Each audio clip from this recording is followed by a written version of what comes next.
question pour introduire ce message, introduire ces moments. J'aimerais vous poser cette question. Quelle est votre attitude lorsque Dieu vous révèle sa volonté, vous montre ce qu'il attend de vous et que vous ne voulez pas? Je ne vous demande pas de répondre. La réponse, on se la fait intérieurement. Parce que c'est vrai, bien souvent, on dit « Seigneur, montre-moi ta volonté, je veux connaître ta volonté, que ta volonté soit faite. » Et quand Dieu nous dit « Ma volonté, c'est ça, maintenant, fais », qu'est-ce que nous, véritablement, faisons? C'est une bonne question et moi, il m'est arrivé parfois de me retrouver dans des circonstances où j'ai comme lutté avec Dieu. Vous donnez cette anecdote, je ne sais pas si je l'ai déjà donnée ici. Un jour, je me retrouve à la gare de Rouen, en Normandie. Je devais prendre le train pour partir faire mes études sur Dieppe. Et puis, en fait, j'étais là, donc j'avais mon bagage, etc. Le train qui devait attendre la correspondance, en fait, il est parti. Et j'étais intérieurement en colère. Parce que j'allais louper, je devais passer un examen blanc, j'allais rater mon examen blanc. Et j'étais véritablement en colère. Et puis, pour couronner le tout, j'étais assis, donc j'attendais le prochain train qui devait avoir une heure et demie je devais avoir une heure et demie d'attente. Et puis, il y a un SDF qui vient dans la gare, qui s'approche et qui commence à m'incendier en m'insultant de riche, en me disant que... et puis, toutes sortes de choses. Et je m'étais acheté quelque chose à manger en attendant la correspondance. Et puis je lui parle méchamment en disant « C'est quoi que tu veux? C'est ce que je mange. Ben vas-y, prends-le et laisse-moi tranquille. » C'est pas bien, hein? Et puis cet homme part. Et dans mon cœur, je me sens repris. Je me sens repris pour la réaction que j'ai eue déjà, parce que c'est une réaction à chaud et j'étais énervé. Et je n'avais pas à réagir comme ça. Et puis, ensuite, le Seigneur me dit dans mon cœur, donc il me montre sa volonté, il me dit, lève-toi et va dans la gare trouver cet homme. La gare de Rouen est une gare assez grande, et intérieurement, je résiste. Je dis, non, je ne vais pas me lever, de toute façon, il est déjà très certainement parti, et vu comment j'y ai parlé, je vais me faire ramasser. Et je résiste. Et une deuxième fois, le Seigneur me dit, lève-toi, va. Non, mais j'ai mes bagages qui sont là aussi. J'étais bien chargé, je partais en internat, alors j'emmenais ma guitare, puis j'emmenais des choses. Et une troisième fois, lève-toi et va dans la gare.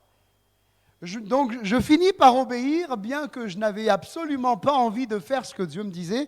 Et je prends ma valise, je prends ma guitare, et je commence à me lever et à avancer dans la gare, et je tombe nez à nez sur cet SDF.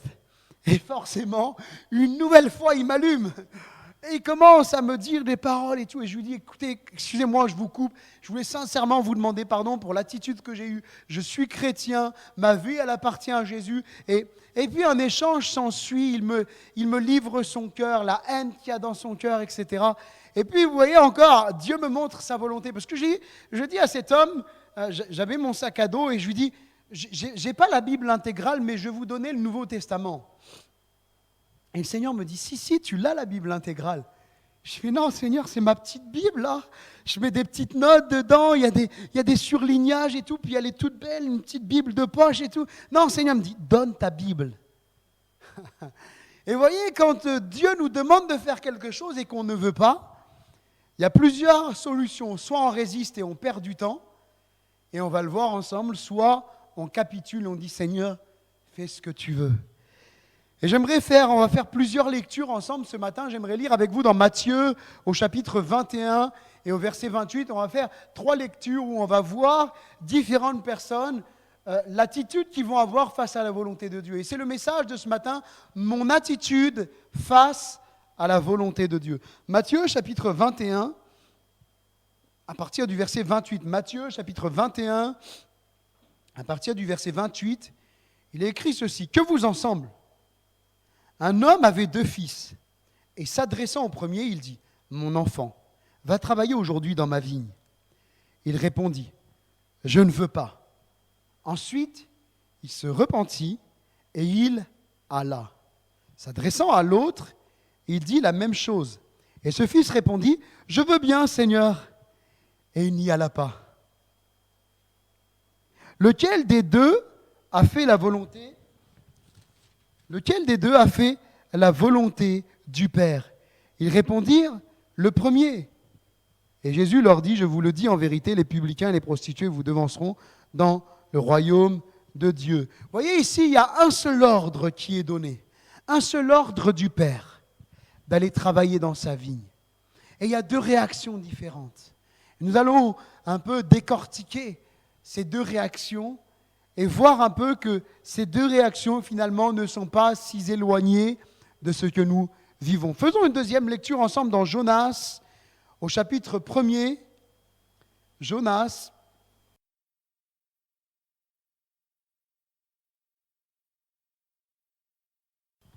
à partir du verset 1er, la parole de l'Éternel fut adressée à Jonas, fils d'Amithaï, en ces mots. Lève-toi, va à Ninive, la grande ville, et crie contre elle, car sa méchanceté est montée jusqu'à moi. Et Jonas se leva pour s'enfuir à Tarsis, loin de la face de l'Éternel. Il descendit à Jaffo et il y trouva un navire qui allait à Tarsis. Il paya le prix du transport et s'embarqua. Et s'embarqua pour aller avec les passagers à Tarsis, loin de la face de l'Éternel. Et puis une troisième lecture ensemble dans Actes chapitre 9.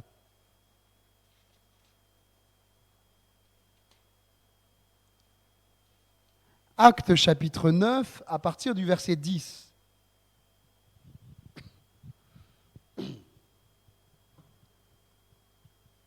Actes chapitre 9, verset 10. Or, il y avait à Damas un disciple nommé Ananias. Le Seigneur lui dit dans une vision, Ananias. Il répondit, me voici, Seigneur.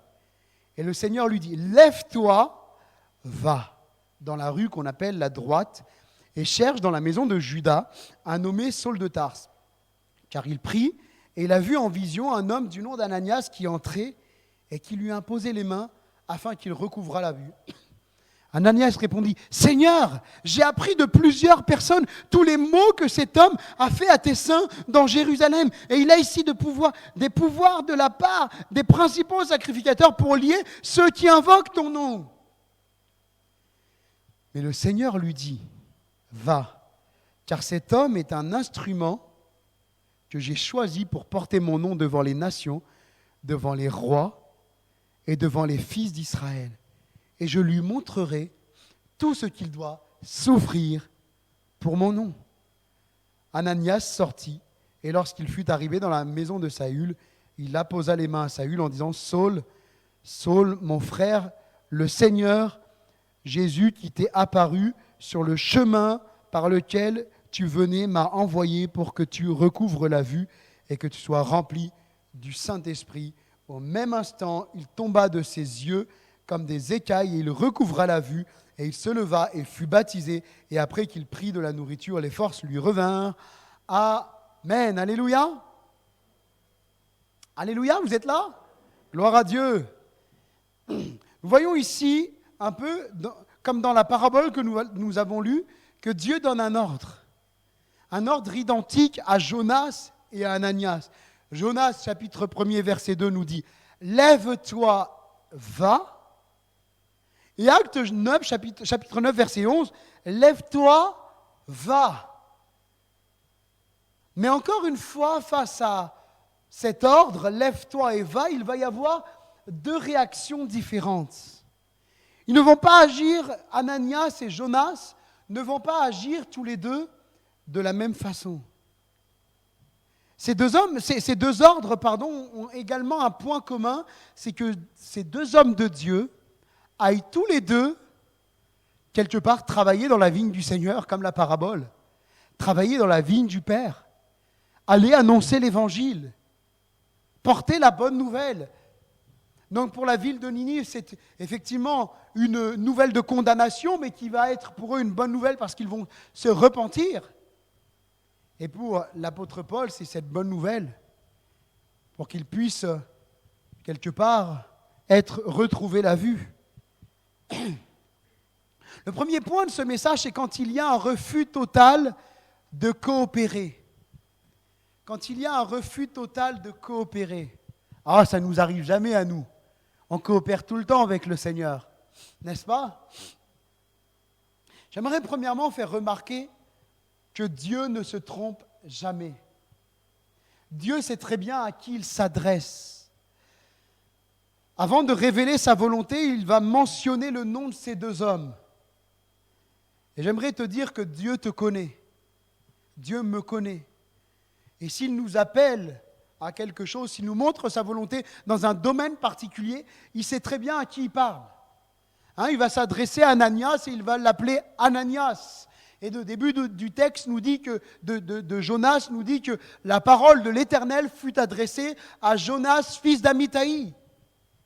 Dieu sait très bien à qui il s'adresse. Il n'y a pas d'erreur avec le Seigneur. Nous, on peut se tromper, mais Dieu ne peut pas se tromper. Alors j'aimerais m'adresser à quelqu'un et te dire ce matin, si Dieu t'a appelé à quelque chose de particulier, il ne se trompe pas. Il ne se trompe jamais. Comme il a appelé Moïse qui disait, mais je ne sais pas parler moi. Comme il a appelé Jérémie qui disait, mais moi je suis trop jeune. Quand Dieu nous appelle et nous montre sa volonté, il ne se trompe jamais. Quand faire la volonté de Dieu semble pénible et lourd. Et c'est ce qu'on a l'impression pour Jonas ici. On a l'impression que Jonas refuse d'aller à Ninive. Et d'ailleurs, il va le dire plus loin, à la suite du récit. Quand vous lisez, et je vous invite à lire l'intégralité du livre de Jonas, Jonas va dire, mais je sais que tu es un Dieu qui pardonne, voilà pourquoi je ne voulais pas y aller.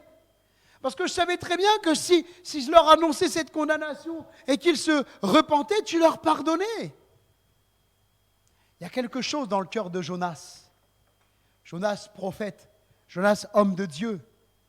Jonas, qui appartient à Dieu. Il y a quelque chose dans son cœur là. Il faut savoir une chose dans le contexte, c'est que les habitants de Ninive avaient fait beaucoup de mal au peuple de Dieu, au peuple d'Israël auquel appartient Jonas. Et certainement, il en avait certainement beaucoup souffert.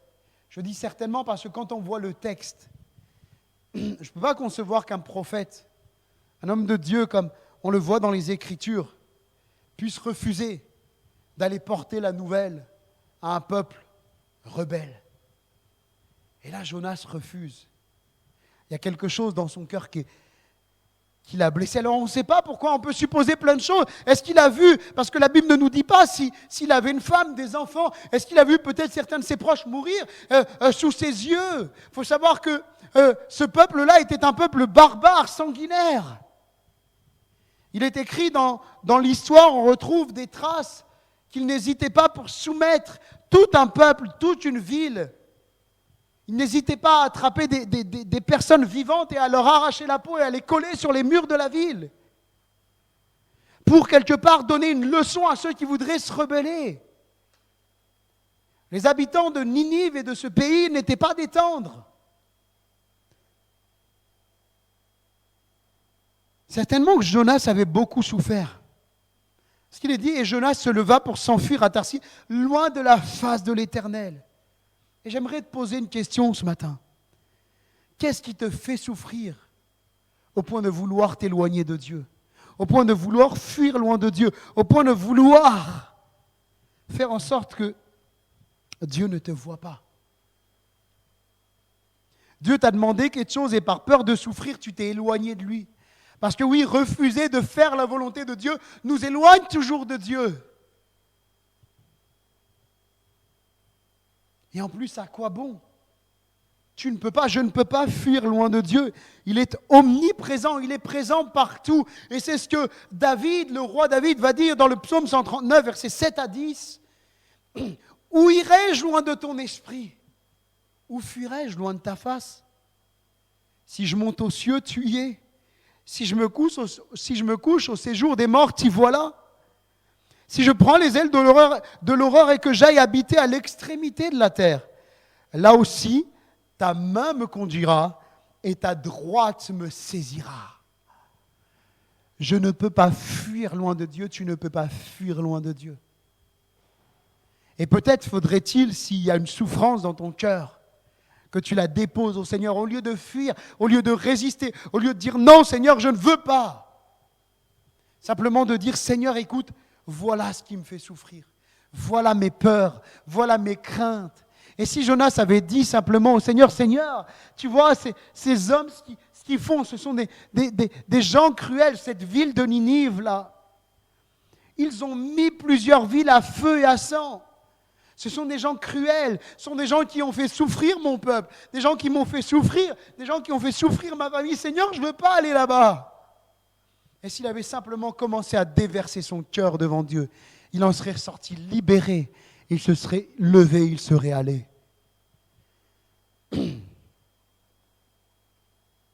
La volonté de Dieu n'est jamais pénible, elle n'est jamais lourde. Mais elle devient lourde quand notre cœur est lourd. Elle devient pénible quand notre cœur est en souffrance. Je ne sais pas, le texte ne nous dit pas précisément ce que Jonas a pu endurer. Mais en tout cas, il y a une souffrance qui est là. Quelque chose qui le fait souffrir et qui l'empêche de faire ce que Dieu lui demande. Le deuxième sous-point, c'est que mon apparence n'impressionne pas Dieu. Il connaît déjà la fin de l'histoire. À première vue, si on n'a pas la fin de l'histoire, les plus obéissants de la parabole, le plus obéissant semble le deuxième fils. Il dit, je veux bien, Seigneur. Et puis ça semble Jonas aussi. Parce que Jonas, c'est marqué, le Seigneur lui dit, lève-toi, va. Qu'est-ce que fait Jonas? Il se lève. Si on n'a pas la suite du récit, si on prend une photo à l'instant T, on voit le fils, le deuxième fils qui dit, je me lève et puis j'y vais. On a Jonas qui se lève, on dit, waouh, vraiment des hommes de Dieu. Hein. Vraiment, ils se lèvent, Dieu leur dit de se lever et ils se lèvent. Mais on ne peut pas faire de faux semblants avec Dieu. On ne peut pas jouer avec Dieu. Ça peut peut-être impressionner les hommes. Imaginez-vous si vous n'aviez pas la suite du récit, si le texte s'arrêtait à « Et Jonas se leva », et si le texte s'arrêtait au fils de la parabole qui dit « Oui, j'irai Seigneur », nous, humains, on aurait tendance à dire « C'est bien, ils ont fait le bon choix ». Mais on ne peut pas tromper les apparences avec Dieu. Nos apparences n'impressionnent pas Dieu parce qu'il connaît déjà la fin de l'histoire. Dans nos épreuves, nos difficultés, rappelons-nous que Dieu connaît déjà la fin de l'histoire. Toi, tu ne connais pas la fin de ton épreuve. Je ne la connais pas non plus. Tu ne sais pas quand est-ce que tu en sortiras, mais Dieu, lui, il sait. Dieu connaît déjà la fin de l'histoire.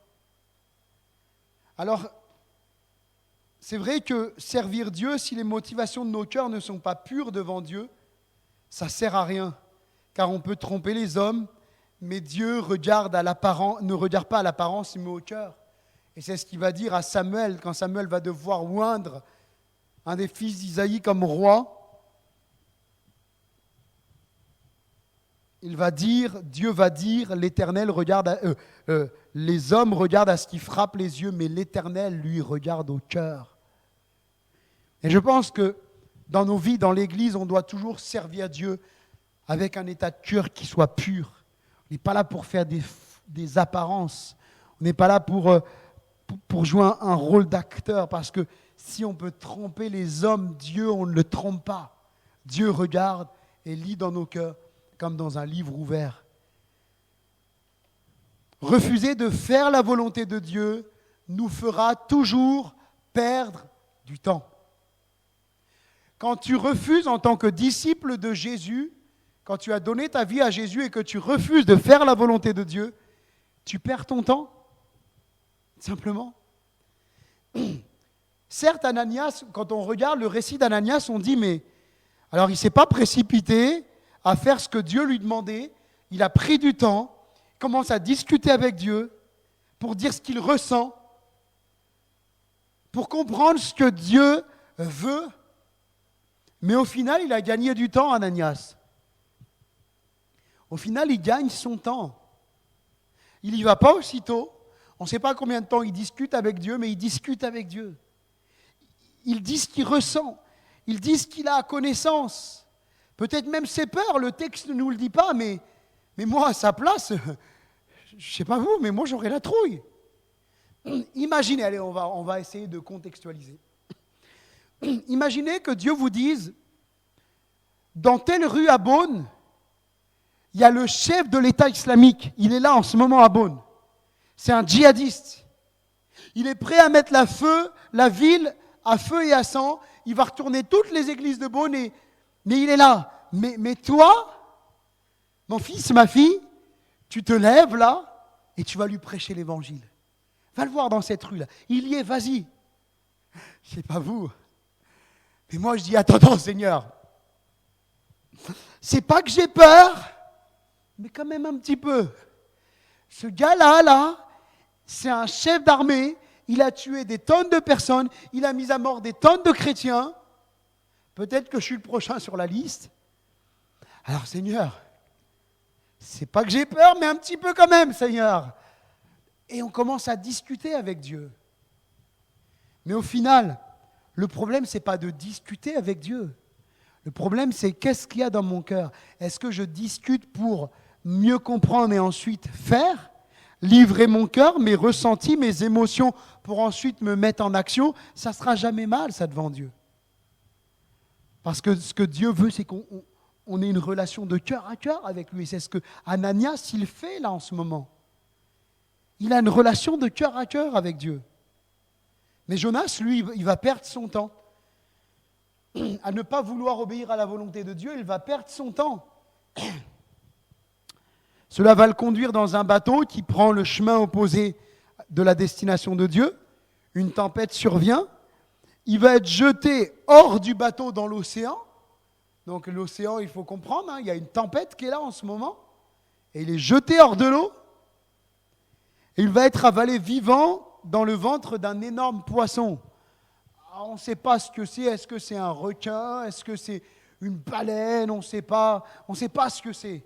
En tout cas, c'est un énorme poisson, suffisamment grand pour qu'il soit avalé vivant. Si Jonas avait obéi aussitôt à Dieu, il aurait gagné du temps. Il faut comprendre une chose, c'est que nos résistances nous distancent et nous font perdre du temps. Nos résistances nous distancent véritablement. Nos résistances nous distancent de Dieu et nous font perdre du temps. Les résistances de Jonas l'ont distancé de Dieu. Il a voulu s'éloigner de Dieu, fuir loin de Dieu. Comme Adam dans le jardin d'Éden qui va vouloir se cacher de Dieu.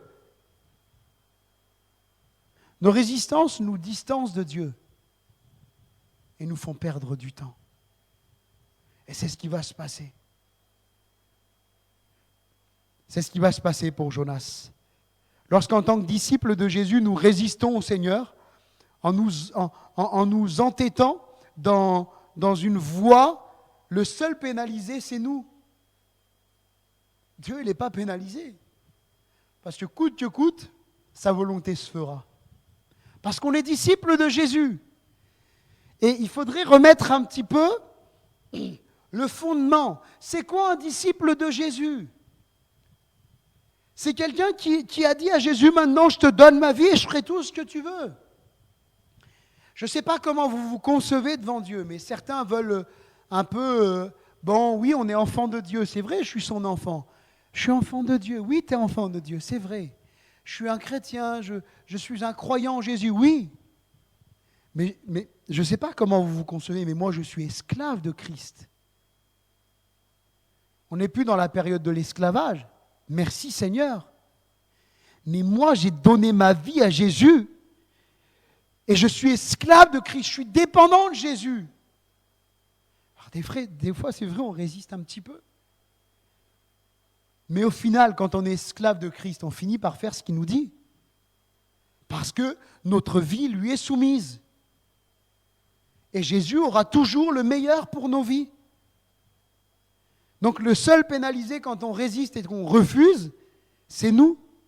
Parce qu'on s'éloigne de Dieu et on perd notre temps.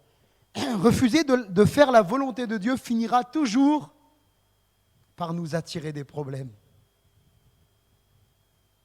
Refuser de faire la volonté de Dieu nous attirera toujours des problèmes. Certains se disent, mais je ne comprends pas. J'ai ça qui m'arrive dans ma vie, j'ai ça. Mais au fond de son cœur, il sait qu'il y a quelque chose qui ne va pas. Il sait qu'il ne fait pas la volonté de Dieu dans un domaine particulier de sa vie. Et ensuite, il se demande pourquoi il y a ça. Refuser de faire la volonté de Dieu nous attirera toujours des problèmes.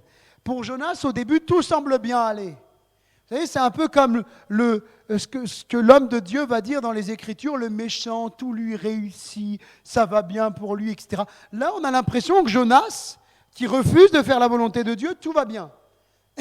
On va voir tout de suite. Il veut fuir en allant à Tarsis.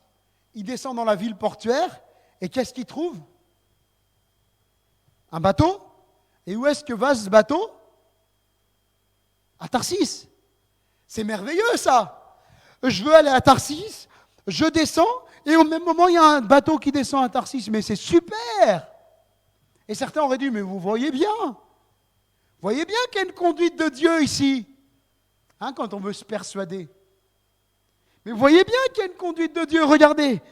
C'est l'homme de Dieu, il veut aller à Tarsis, il descend, il y a un bateau qui va à Tarsis. Attention avec les signes. Attention avec les signes. On peut vraiment passer à côté de la volonté de Dieu et être à côté de la plaque. Et là, c'est l'expérience qui vous parle. À force d'avoir voulu à une période de ma vie interpréter des dons spirituels et dire « Ah, ça doit être pour moi », et puis de vouloir voir des signes là où il n'y en avait pas, j'ai perdu quelques mois de ma vie. Ce n'est pas grand-chose, quelques mois, mais j'ai perdu du temps. Jusqu'au moment où le Seigneur me bloque et que là, je me dise, il faut que je fasse quelque chose et que je reprenne les rails. Attention avec les signes, parce que là, tout semble être bien collé pour Jonas. Dieu ne force pas, il veut une obéissance par amour. Mais chaque acte a des conséquences. Même l'acte de refuser d'obéir à Dieu a des conséquences dans ma vie.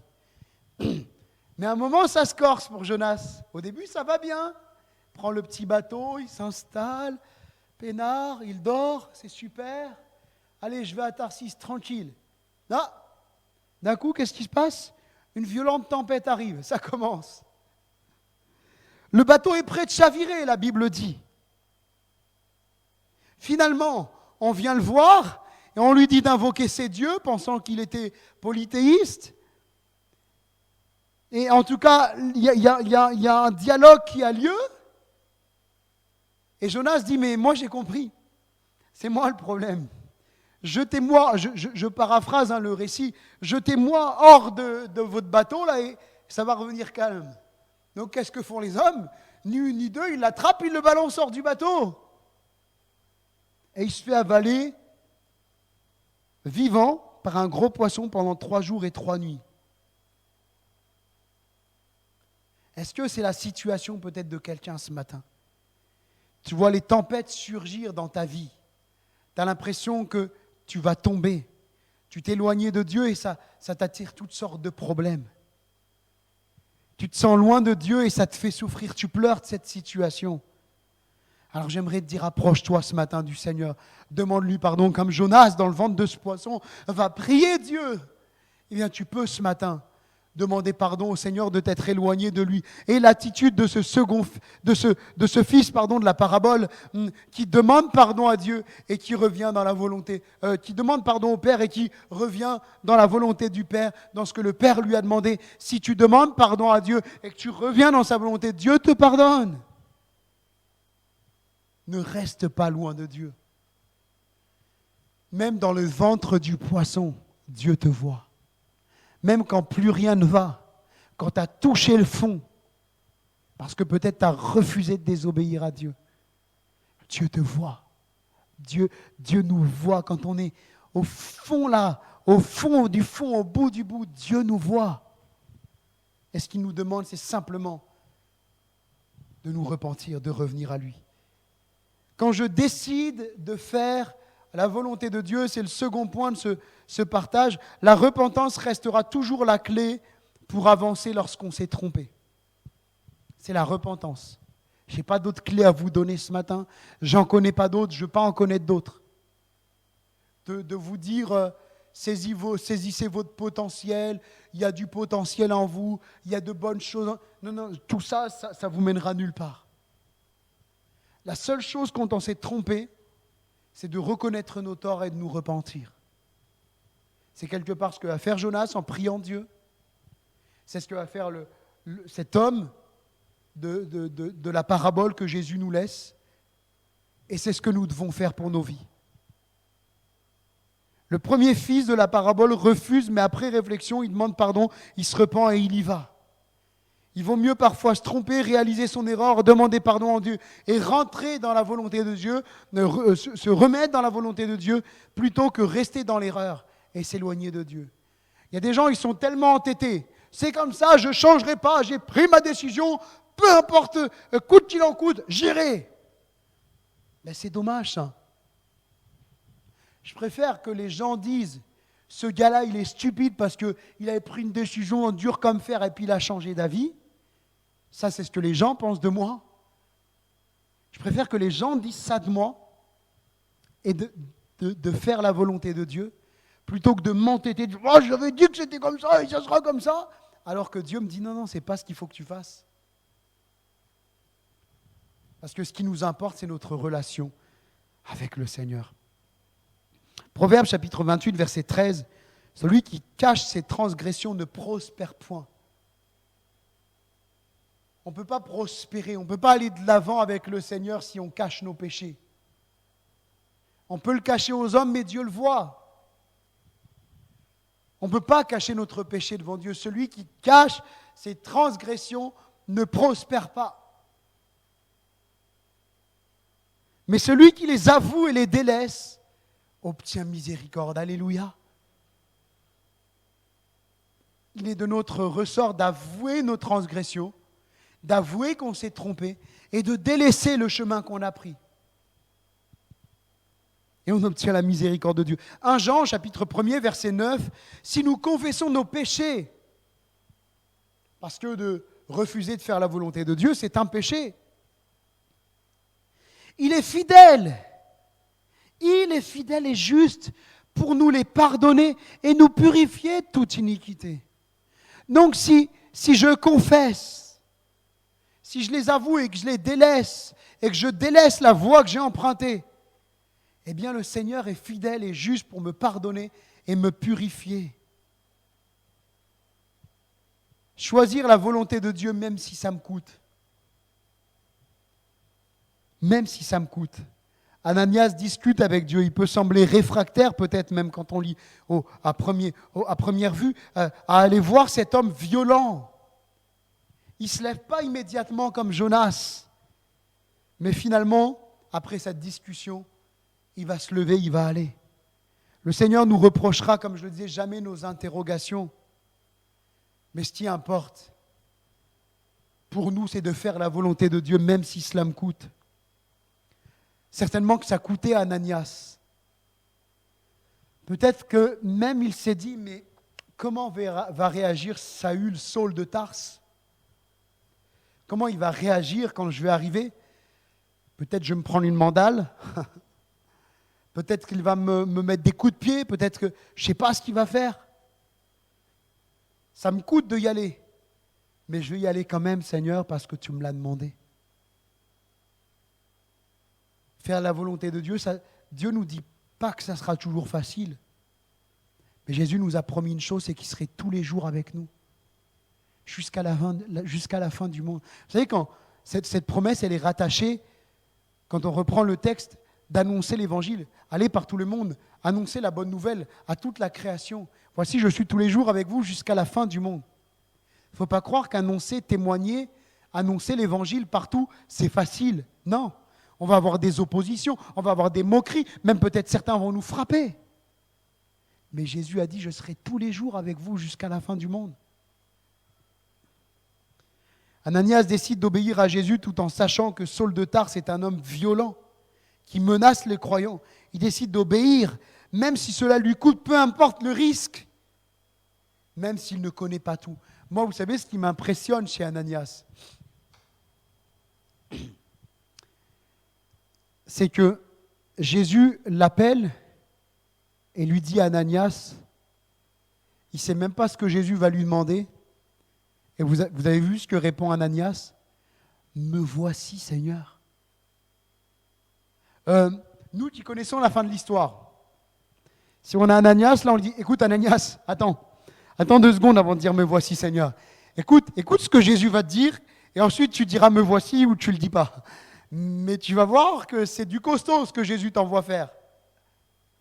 Ananias, il est disponible et disposé pour Jésus. Même si cela lui coûte, même s'il ne connaît pas tout, même s'il ne connaît pas la fin de l'histoire, il se tient à disposition de son maître. Qu'on puisse être comme ça, décider d'obéir, même si cela nous coûte, peu importe le risque, même si je ne connais pas tout. Alléluia. Et le 3e point, avant de terminer, c'est quand l'Église répond à l'appel de Dieu.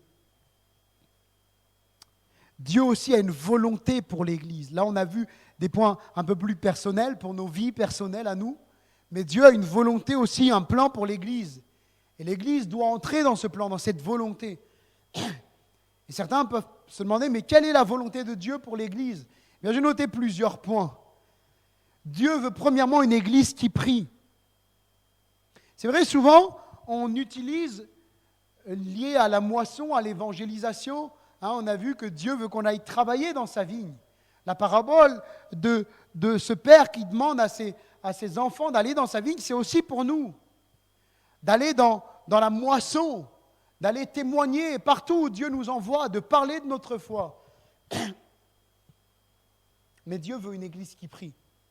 Est-ce que vous êtes déjà arrêté sur ce texte dans Luc chapitre 10, verset 2 ? Nous, souvent, on s'arrête. La moisson est grande, mais il y a peu d'ouvriers.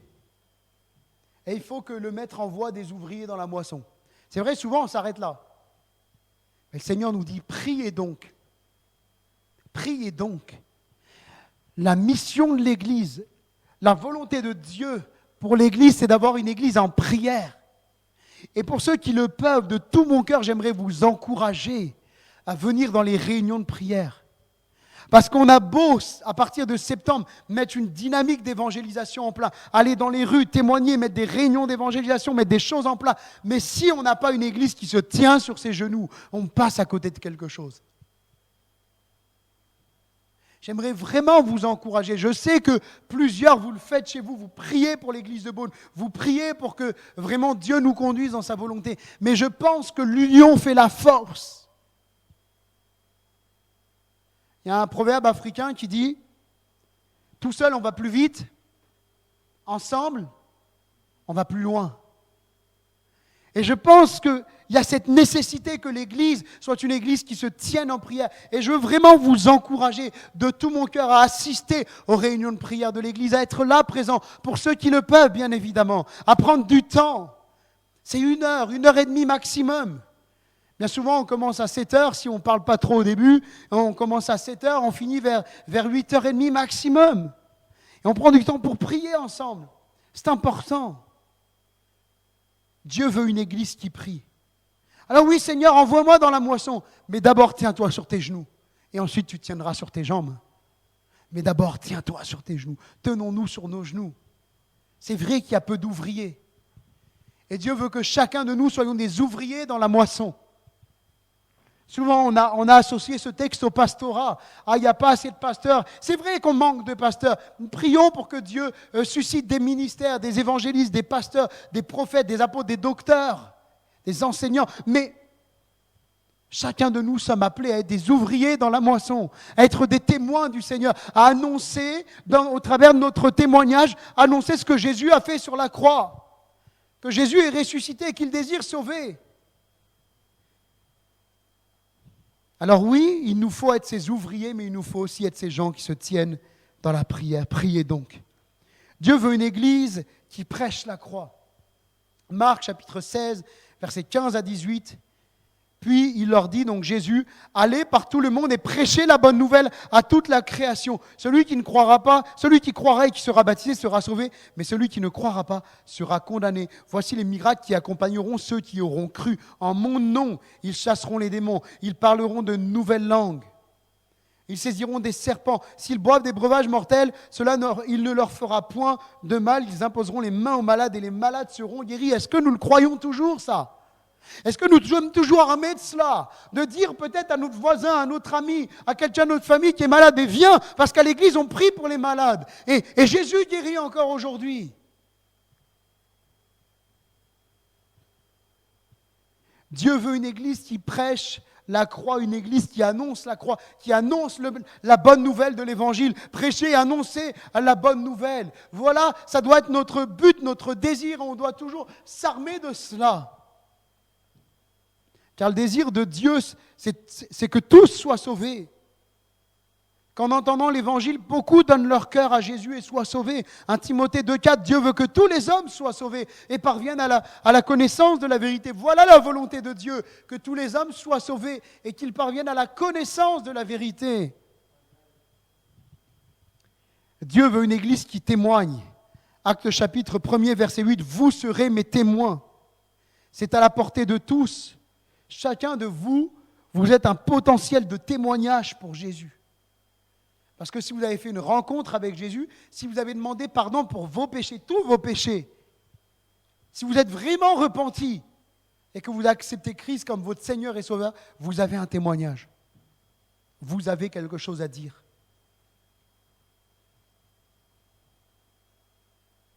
Et certains disent, mais comment, qu'est-ce que je peux dire? Eh bien, dites simplement ce que Jésus a fait pour vos vies. Comment Jésus a changé votre cœur. Comment vous avez rencontré le Seigneur. Dieu veut une église qui témoigne de Jésus. Et puis Dieu veut une église baptisée du feu de l'Esprit. Acte 1:8, on a commencé, vous serez mes témoins, mais le texte dit, mais vous recevrez de la puissance lorsque le Saint-Esprit surviendra sur vous. Et vous serez mes témoins. La puissance, le mot c'est dynamite. Il y a une puissance qui vient du Saint-Esprit sur nous. Dieu désire que chacun de nous soyons baptisés du Saint-Esprit, que nous parlions en langue dans notre communion avec le Seigneur, et puis que nous exercions les dons spirituels. Et les dons spirituels, c'est pas simplement pour le dimanche matin. Peut-être qu'à ton collègue, là, j'en sais rien, de travail, ou à ton ami, à ton voisin, tu vas dans une conversation, tu vas lui dire, mais tu sais, moi je sens sur mon cœur que tu vis comme ça, et vraiment Dieu désire ça. Et vous exercez un don spirituel. Dieu désire que vous soyez baptisés dans le Saint-Esprit. Et moi, je crois que si tu le crois de tout ton cœur, mon frère, ma soeur, ce matin, tu peux ressortir de ce lieu baptisé du Saint-Esprit. Mais il faut que tu le crois. Et j'aimerais vraiment t'encourager chaque jour, jusqu'à ce que tu le reçoives. Prie pour recevoir le baptême du Saint-Esprit. La promesse est pour vous et pour vos enfants en aussi grand nombre. Ceux qui sont comme au loin, en aussi grand nombre que le Seigneur, notre Dieu, les appellera. Voilà, la promesse, elle est pour toi. Moi ce conseil que je te donne, c'est le conseil qu'on m'a donné. Et quand on m'a dit ça, j'ai commencé à rechercher, à lire des textes qui parlaient du baptême dans le Saint-Esprit, mais à rechercher, à demander à Dieu jusqu'à ce que je le reçoive. Dieu veut une église baptisée du Saint-Esprit et de feu. C'est ce que le Seigneur veut. Alors, est-ce que tu veux toi aussi être baptisé du Saint-Esprit? Alors demande-lui. Sans relâche, et le Seigneur le fera en son temps. Mais moi, je crois que ce matin, il est capable de le faire pour quelqu'un. Et je conclus, marchons en disciples qui font la volonté de leur maître. Marchons en disciples qui font la volonté de leur maître. Matthieu, chapitre 7, verset 21. C'est le texte de conclusion de ce message. Ceux qui me disent « Seigneur, Seigneur !» n'entreront pas tous dans le royaume des cieux. Mais celui-là seul qui fait la volonté de mon Père qui est dans les cieux. Il vaut mieux parfois discuter avec Dieu pour bien comprendre sa volonté comme l'a fait Ananias, et ensuite y aller que de faire semblant et finalement de partir loin du plan de Dieu. Soyons des disciples de Jésus qui font la volonté de Dieu, parce que c'est cela que Dieu veut pour nos vies. Soyons des disciples, de véritables disciples nés de nouveau, qui marchent à la suite de Jésus et qui font ce que Jésus leur demande. Amen.